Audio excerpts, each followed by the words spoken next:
we're dealing with a funding context where people are very interested in sort of the cost benefit and the cost effectiveness of funding.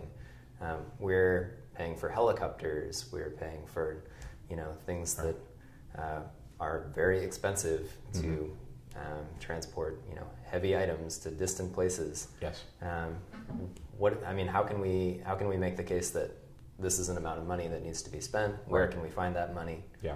What needs to happen? Yeah, it's a huge challenge. One of the things that you find in a relief environment like this is that there are some organizations that will, show up in places like Kathmandu or Bhaktapur, places that are relatively easy to reach.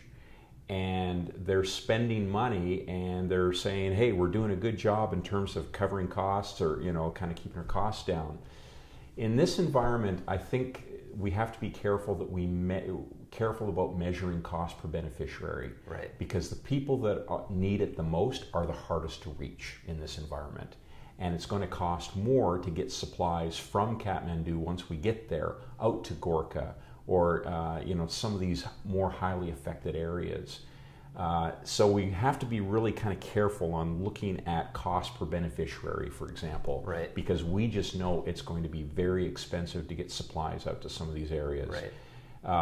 Fortunately, with a lot of the air support that we're receiving, the Nepal government is actually kind of paying for some of the helicopters in terms of moving things.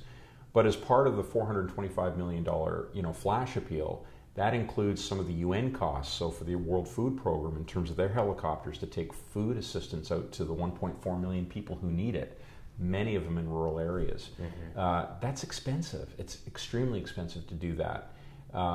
It's going to be expensive to get enough fuel into the country to pay for this or to cover the fuel that's needed, because we were seeing petrol shortages in the country.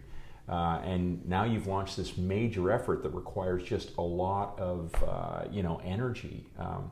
So the costs are very, very high in this environment because so much of the aid has to come from outside of the country into the country. So that's a huge cost. Mm-hmm. And then secondly, moving it out to some of the highest affected areas will be very expensive.